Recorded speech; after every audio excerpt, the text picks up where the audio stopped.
What's going on, guys? NPC bodybuilder Dylan Cody here with BornReady Bodybuilding. I'm 6 weeks out from the NPC Muscle Beach Championships. We're over here at Choice Fitness on Merrimack Street in Methuen, Massachusetts. I'm here with my good friend Chris Pantano and my training partner Doug Legere, and we're about to hit some chest. Like Dylan said, this is Chris Pantano, NPC bodybuilder and high force athlete. I'm Doug, currently making the switch from WBFF to NPC, looking to do physique, possibly classic in the future, we'll see. We're about to get down and dirty in here and show you guys how we put on some mass.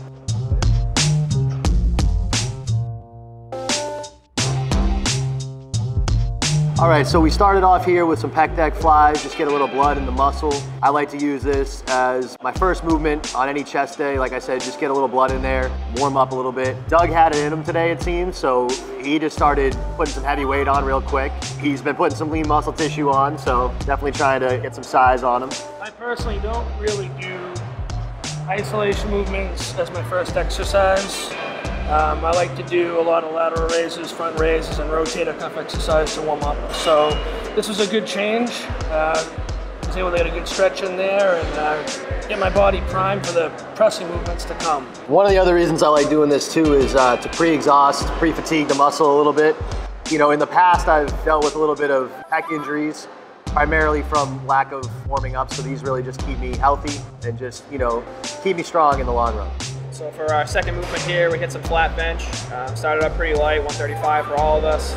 Obviously Pantano jumping up to the big numbers in the end there, but it's a pretty standard movement, usually our second movement every week. I don't know if Pantano usually hits it, but I'm sure he does. Yeah, flat bench, I like to either do like a heavy incline press first or a flat bench first or heavy dumbbells. So second exercise was heavy flat bench. I actually felt pretty weak today. But you know, when you're dieting and your body fat starts to get lower, strength comes and goes, so you just got to push it when you can and back off when you need to. Be smart about it. To touch on that really briefly, 315 in the beginning was moving a little bit tricky for me, and actually the last set there, you'll notice that I actually got 12 reps, whereas the first two sets I was struggling to get 10. So, you know, like Chris said, when you're on prep, you get those little spurts of energy and you just got to run with it. Third exercise, we did incline Smith machine press. Nothing fancy about this exercise, it's just a great way to really hit the upper pecs. Dylan and I went up to 315, we did some drop sets to get some blood in there and push the muscle to failure. Pretty standard exercise. Yeah, unfortunately I didn't get the drop set memo. So as you'll see, I go to about 90% or about 85%. I dropped down to 275 on my last set. Just to get a couple more reps out, you know, make sure we're still contracting the muscle. Again, you know, 6 weeks out, we're not trying to do anything crazy. Just try to keep the muscle bellies full and just push it as hard as we can. Dylan forgot to cover his TPS reports, and that's also why he's not getting the memo. Did you get that memo?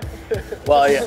Clearly we don't have the right email because Chris forgot the red memo today, so we definitely have to figure something out there. Communication is piss poor. Fourth movement, we had dumbbell flies. Been going a little bit heavier lately, inspired by Dylan. We used to go pretty light and never really noticed a whole lot, but definitely noticing a lot more now. Better activation, better squeeze at the top of my rep when I'm going a little bit heavier. Been much more of a fan of that. Yeah, this is something new for us. We've been doing this in our program for probably the last 10 weeks or so, and really just trying to, you know, keep them heavy, but, you know, also get a really good stretch. We were actually discussing how we do the fly, you know, you can actually see us talking about it, and Chris was saying how he likes to keep the dumbbells relatively flat, whereas I like to twist them a little bit. But again, guys, form is relative. You know, it really all matters on, you know, how you feel, what you feel in the muscle. Obviously, Chris has shorter arms. For him, it's going to feel different than someone like me or Doug with longer limbs. We like to force that squeeze a little bit more at the end. Maybe Chris can elaborate on that a little bit. But yeah, everyone's body has different body mechanics. So for, like, you know, if you read a personal training book and it tells you how there's just one way to do an exercise, that form is relative because everyone has different tightnesses in certain muscles. They have inflexibility. Some people have mobility issues. So when it comes to the range of motion or the plane of motion or even just how the exercise is done, you need to figure out what works good for your body to get the maximum activation of muscle fibers. So that's where people's form differs from time to time. And that's also relative too with weight. We were discussing about how on one of those sets with bench press, we had Doug go up to 275 and he hit it for, I think it was a triple.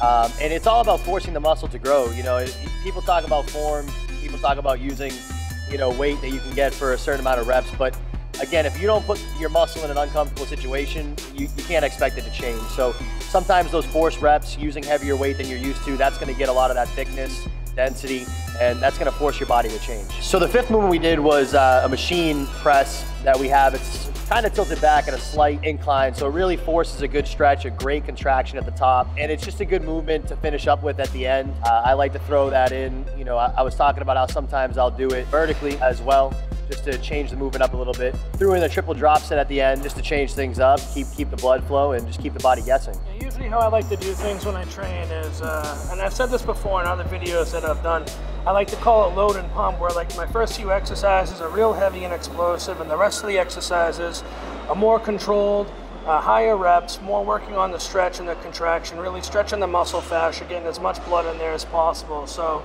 you know, you're basically loading the nervous system, you're hitting your fast twitch muscle fibers in the beginning, and then you're hitting your slow twitch muscle fibers towards the end, and really adding some volume and shape to the body. So that's kind of like how I followed suit there. If you notice, a lot of my reps are pretty high, triple drops it as well at the end, some partials. Went to failure plus on that exercise. Yeah, we finished out the day with a couple of cable fly movements. Started out with just basically like a flat cable fly. Went up to, you know, a decently heavy weight, getting 10 to 12 each set. Then moved on to an incline variation of the fly. Kind of hitting the upper chest a little bit more, bringing it up top. Get a good squeeze. I always get a good pump from those at the end.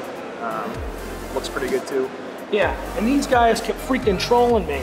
I'm like sitting here sweating, like I'm not, these guys aren't sweating, I'm pouring sweat, like my shirt's soaked, my stringer's soaked, my underwear's soaked, I'm pretty sure my shoes are soaked too. And I'm like, is this the last set? Yeah, it's the last set. Oh, this is the last set. Oh, this is the last set. I think I got trolled at least 3 or 4 times. I just wanted to be done, because I don't do that much volume for chest, so these guys made me come out of my comfort zone a little bit, and they just kept making me do set after set after set. I guess you gotta put on your big boy pants sometimes and not complain. All right, guys, so we just finished up our chest workout, as you saw. We talked about, you know, a couple different things that, you know, we did during the workout. Overall, it was a really good workout. Managed to get a good pump. Again, you know, I know me and Chris aren't on a lot of calories right now, definitely not on a lot of carbs, but everything was looking good. You know, Chris looks full, he looks great right now. He's drying out, he's, you know, everything's coming along. You know, same with me, I can't complain. You know, I'm working with Matt Jansen right now. He's phenomenal. And, you know, the changes in my body on a daily basis have been, you know, extreme. And, you know, it's been that way the whole time. And I think for me, this prep hasn't been so difficult because we've been, you know, dieting, we've been eating clean, we've been doing the same things for a long time. So my body's used to the food, it's, you know, very receptive to the training, and, you know, no complaints, everything's just rolling the way it should right now. Yeah, so that was our chest workout. You also would see some footage of Dylan and I hitting some poses in the infamous Choice bathroom.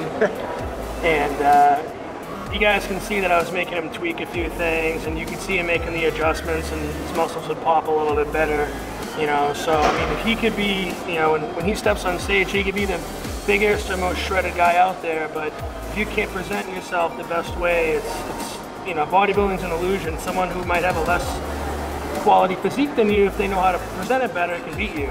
So, you know, he's got a great coach. Matt Jansen's incredible. And we're just, you know, being here with him and training with him and stuff and getting to see him transform, it's good to help him along. And any way I can help him with posing and stuff, I always take the opportunity to do. So I also just wanted to say a shout out to, you know, my sponsors and stuff. So High Force Nutrition, Tough Reps, and Keep On Lifting Apparel. So just wanted to say thank you guys for always taking care of me. And Doug, good lift tonight. Yeah, it was good. Good, got a good pump, felt good. Had a good time. Yeah, I've been training with Doug now for about 8 months, and you know, just watching him transform. You know, when I met him, he was physique. You know, he still is physique. He had competed in WBFF.